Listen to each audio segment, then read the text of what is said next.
Good afternoon, everybody. It's great to be with you. One thing that's become increasingly clear about today's society is that we've gotten really good at one half of how we communicate with one another. Can anybody guess what that is? The talking, exactly.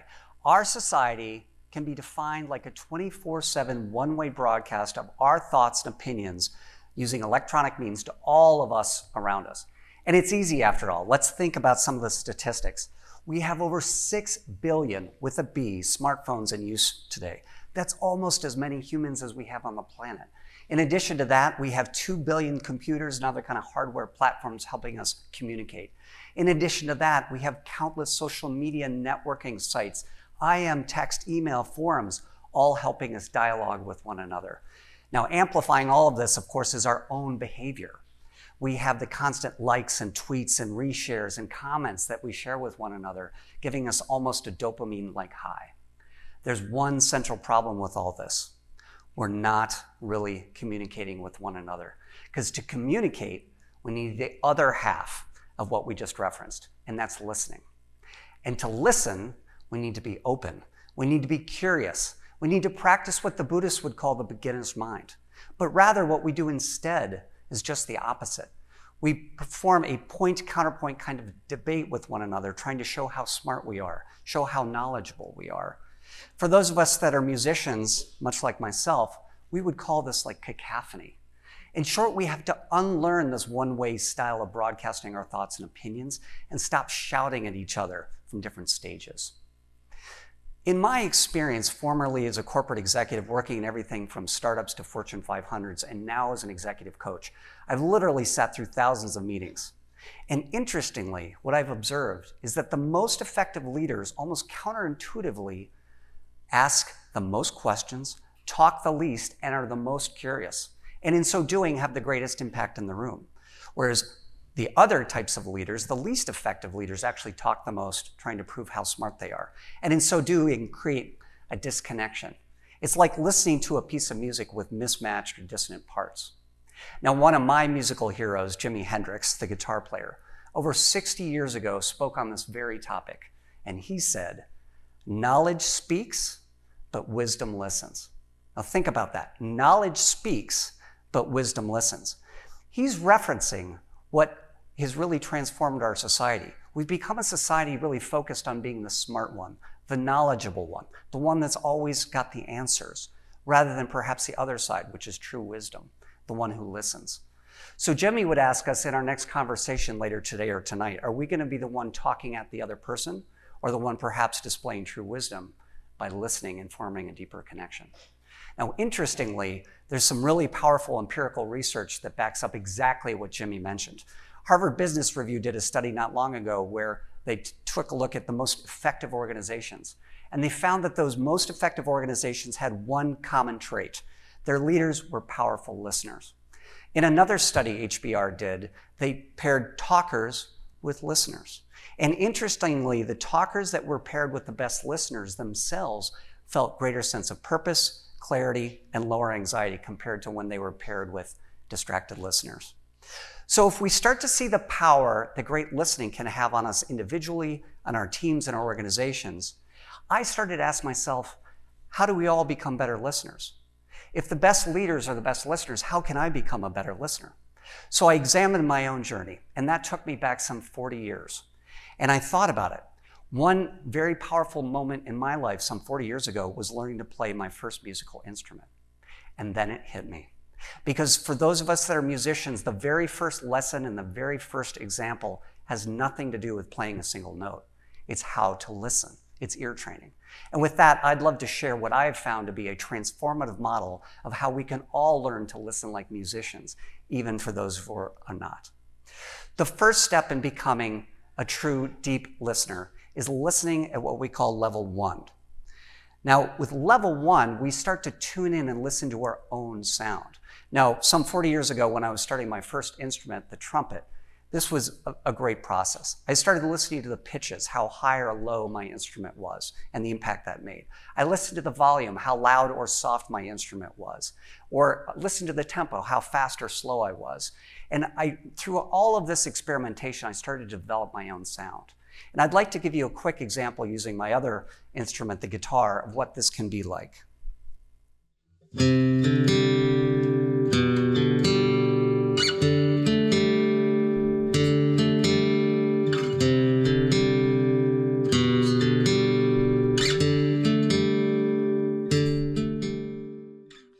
Now, the good news is none of us need to be musicians or play any instruments to learn how to start developing our own sound.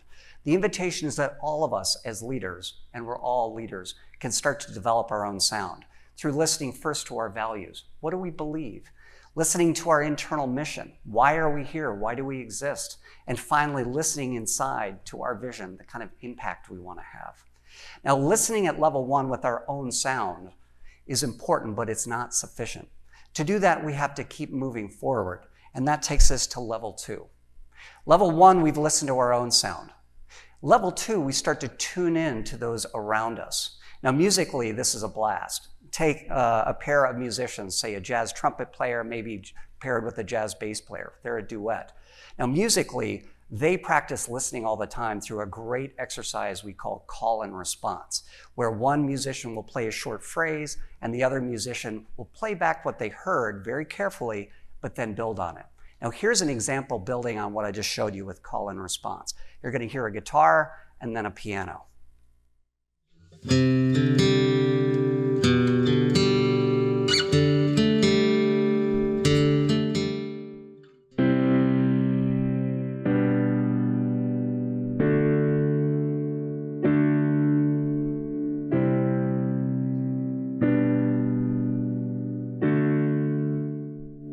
Now notice in that example, the piano listened carefully to what the guitar was doing, played it back, and then built on it. We as leaders do not need to be musicians to practice listening at level 2. We can all listen to our sound together. We can listen to our values, our mission, our vision. We can listen to those around us, and we can build on it together.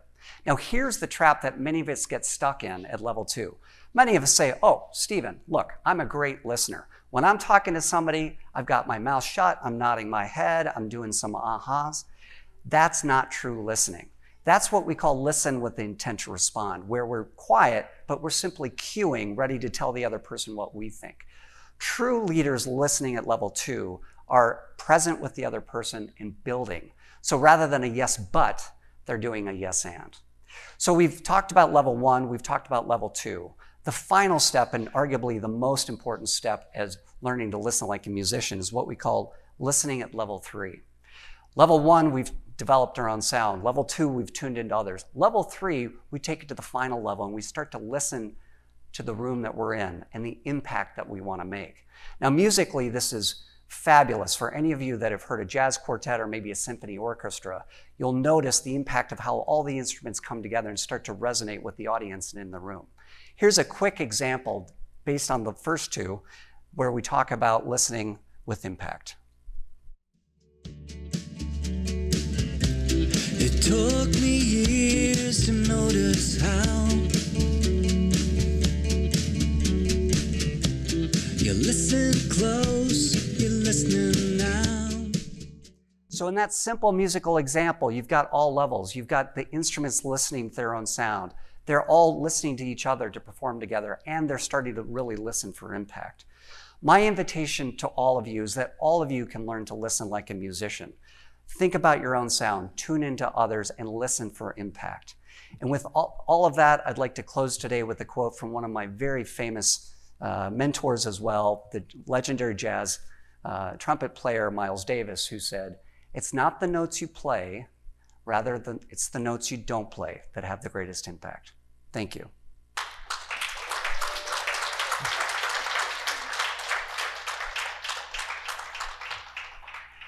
All right, guys, so I am going to play a song for all of you to help close out the evening, but to do that, I want to engage a few of you. My partner in crime here, Michelle, is going to pass out some shakers, and I'm going to give you some instructions in just a minute in terms of how to play along.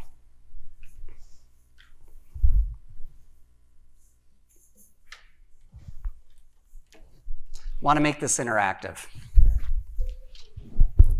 Oh yeah, could you? Thanks, man. Thanks so much.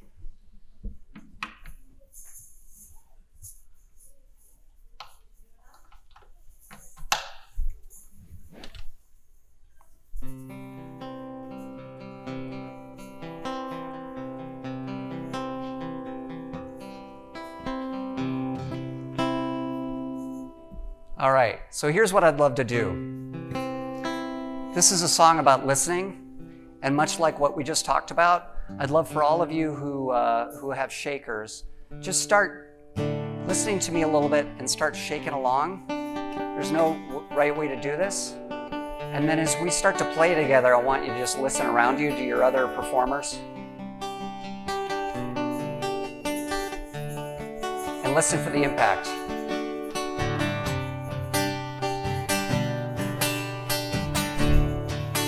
That's right.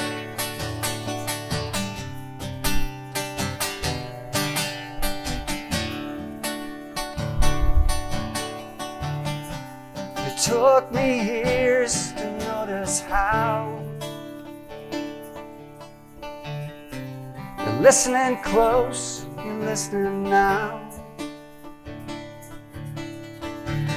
It took you hours to notice what we all need, and nothing but.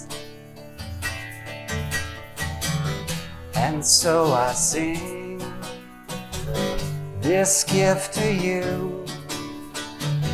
I play this in for gratitude.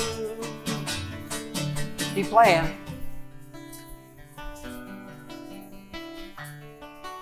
And yeah, there you go.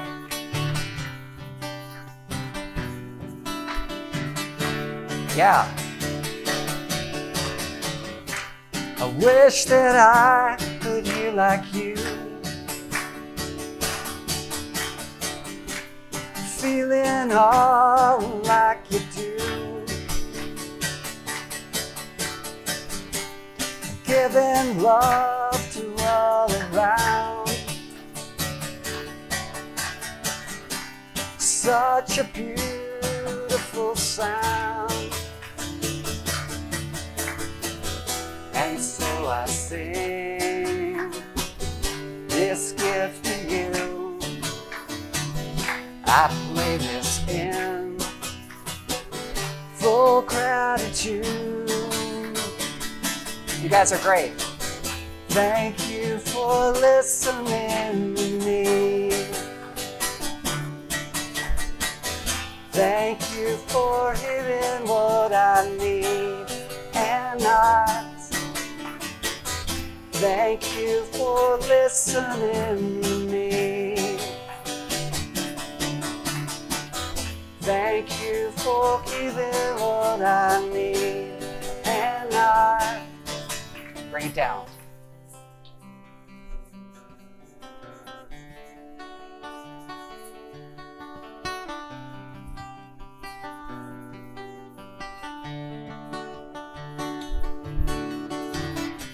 It took me years to notice what giving love to all around. All right, here we go. Thank you for listening to me. There you go. Thank you for hearing what I need. And I thank you for listening to me. Thank you for hearing what I need. And I'm